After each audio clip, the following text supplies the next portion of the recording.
Hi everyone, we are in Brisbane for JT Foxx, Power of Success. Amazing guest today. Vince Vaughn is going to be on stage, amazing entrepreneurs. And in days like this, that's how you get to meet awesome entrepreneurs within the public. I am today with Dr. Andy Lee from Brisbane. And Doctor, what is the absolutely outstanding business that changes everyday people in Brisbane? I think it's having a purpose, having a message, having a reason for getting out of bed, and then just following that reason. Yeah, no, that's absolutely amazing. And you specifically, what do you dedicate yourself to? Yeah, so I've been a GP for many, many years, and I've been helping a lot of people in the mental health space. And I discovered a formula to help people manage their mental health. So I'm in the process of writing a book, which will be out shortly in the next few months, which is going to help a lot of people. And so I've been delivering this formula face-to-face to patients in my practice. It takes me an hour each time, which isn't really particularly efficient. So I've decided to put my formula in a book and then get it out there, because then it can reach a lot more people, a lot more efficiently and a lot more effectively. That is incredible. Naturally, it's a big news for me. I didn't know that. So a few months to the delivery of this book. Yeah, it is, yeah. So This is the irony. So I have ADHD. So, I do procrastinate a little bit. And because of this journey of mine going into business, because it's not just about the book, it's about building an infrastructure around my book. So providing support services, having trainers doing things like a video course, having face-to-face people trainers delivering the same thing. Because some people don't respond to a book or an audio book, so they like to respond face-to-face. So it's setting that things up. So being distracted into that kind of sphere, so that's why it's taken a little bit longer than I expected. But it's all working towards the same thing, all towards the same goal, which is basically helping people, but in every way possible. Oh, that is incredible. Can you tell a little bit more about, I guess, your journey? Why were you inspired to write this book? Yeah, so it's basically, the form is based on my own journey. So what it was is, people with ADHD, we have a superpower. We also have some traits which aren't that great. We have so many interests. So we start so many things, but we never finish anything. And so then when we have all these things, we get ourselves so overwhelmed with all the stuff and all the ideas that we start. And then when we procrastinate and we don't know what to do, we go, oh, I'm getting a bit, I'm procrastinating, I'm now getting anxious about what I need to do. And then people get overwhelmed, and then they get anxious, and sometimes they get depressed and down about it. And that was me. I had all that. Yeah. So one day, because I'm a doctor, I said, you know what? You're a doctor, figure it out. So one day I sat down and go, okay, I'm a doctor, how would I figure this out? And so I came up with a formula for myself to basically help myself. And in doing so, and I follow my own advice for the last 10 years, I've been just following my own formula, thinking, oh, this works for me, gets my life organized, gets me grounded, gets me to achieve stuff. And in doing so, just to interject, I'm probably one of the most qualified GPs in Brisbane, if not Australia, because of, following my own formula. I'm able to concentrate and academically do really well and gain lots of qualifications. And then when I came to Australia, because I moved to Australia 7 years ago, and when I was in the UK, my job was so stressful, I didn't get a chance to even think about sharing my formula with anybody. But coming to Australia 7 years ago, I realized that actually I've got a bit of time. So when I saw patients who resonated with me, who had anxiety, overwhelm, were struggling, I shared it with one or two patients at first. And they said, oh, wow, this is amazing. This really works. And so I got encouraged, and I shared it more and more with more patients. And they were saying, wow, this is a life changer. This is a game changer. So I go, oh, okay. And I shared it more and more and more. And then a lot of people were saying, this is amazing. I go, oh, I should write a book about this and get it out there. And that is what inspired me to actually come up with the idea of writing a book. And that's where it evolved from. Wow. That is a compelling and very, very beautiful story. Now, for anybody actually out there that's struggling with ADHD, I'll get you to come a little bit closer to us.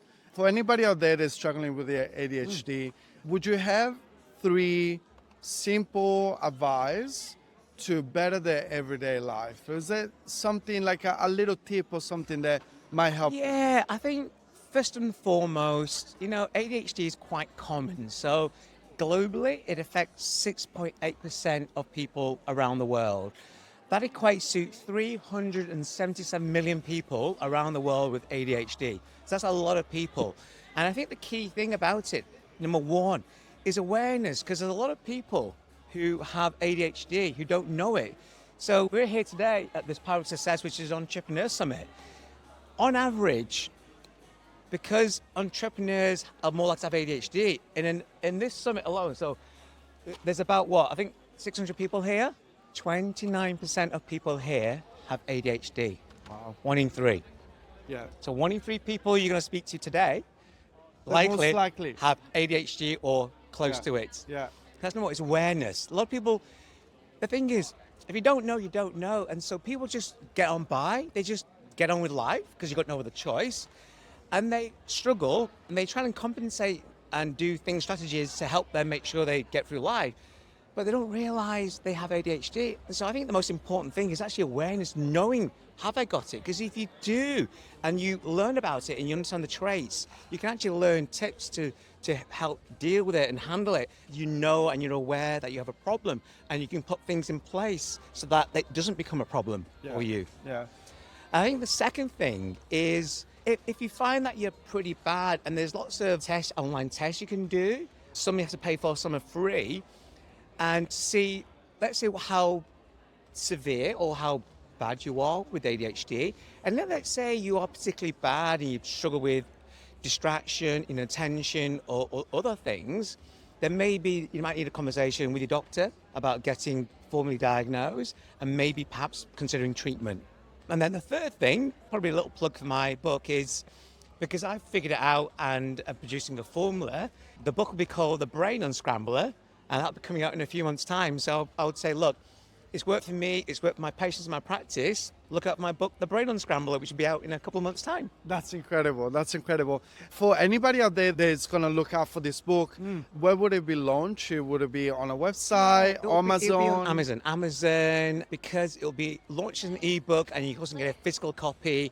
And then I'm planning to do an audio book, a video course, and also face-to-face as well. That's incredible. And I guess for people to get to know you a little bit better, can they connect with you on social media? Yes, I can do. I haven't quite set it up. I'm in the process of doing that. It's on my to-do list.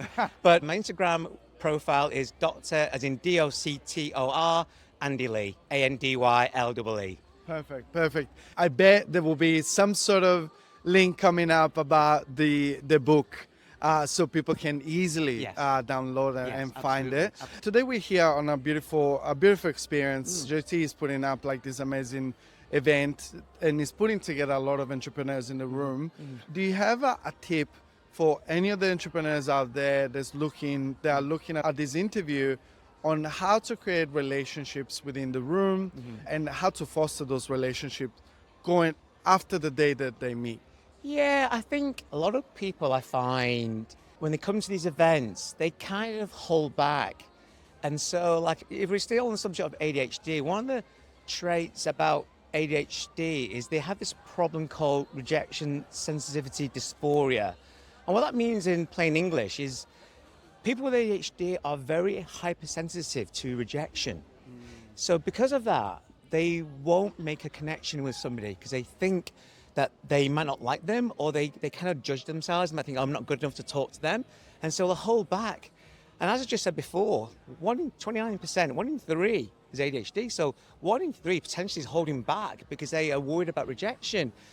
And I think the best advice I'd probably give is know they got ADHD, know that this can be a problem. And if you know it's a problem, then do the opposite. So I'll go, okay, this is not really me. This is not what I should be doing, but this is actually my trait that's making me do this. So I should do the opposite. So it's to give yourself permission to have a go. Say hello, make a connection. Because what's the worst that could happen? The worst that could happen is they don't like you, and so what?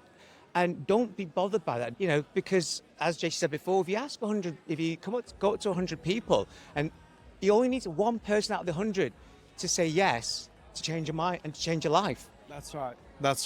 That's how I feel today with you, actually. I feel like that you're the one person that says yes, and it's going to change my life.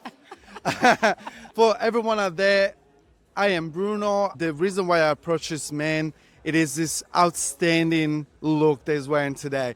This is a beautiful suit. I'm sure that this is a custom-made suit. I'm gonna ask him in a second. 3-piece, so he's wearing a vest, a beautiful tie to go with it. The suit is perfectly fitted. All lengths are correct. You know, you're showing the cuff. Now, obviously, a lot went into your look today. And what I wanted to ask you is, for all of the entrepreneurs out there, could you please explain the importance of presenting yourself in a certain way to probably attract the right attention out of the room? Absolutely. So, being a doctor, I do a lot of mental health.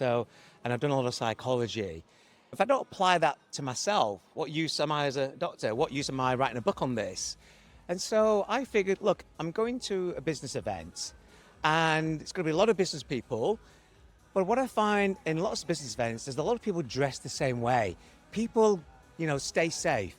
So you'll probably find, looking around, that a lot of people are wearing navy, a lot of people are wearing black. They're safe colors. But if you're in a big crowd of, let's say, 600 people, how do you stand out? How do you get noticed? You have to be noticed. And then I decided, okay, I can't go safe. I got to go for color, which is not going to be that popular. But I can't be too loud because I'm a doctor, so I can't come out here with a rainbow suit or a luminous yellow or a luminous green suit. It has to be congruent with what I'm doing, but equally I need to stand out, but not too much. And so I chose a color that made me stick out amongst the other people, but also was congruent with what I do as well. And I chose maroon because being a doctor, I help people with their lives, and the color of life blood is red, and so therefore it's again congruent with me. Sometimes if you wear a bright red, it's like a traffic light, you mean stop, so that can be off-putting. So maroon is like a color of, like I said, blood, but things like red wine, relaxed, social. So there's a little bit of that kind of psychology. And then most people wear 2-piece suits, but if you wear a good 3-piece suit, again, stand out a bit more. And that's shown because I've had people already commenting about my suit. I even had the crew shaking my hand while I was waiting to go back to my chair, who said, "Nice suit, man," and so it's clearly it's working because even the crew are complimenting me. That's right. That's right. And then, which is, job done. Job done. That is the whole purpose.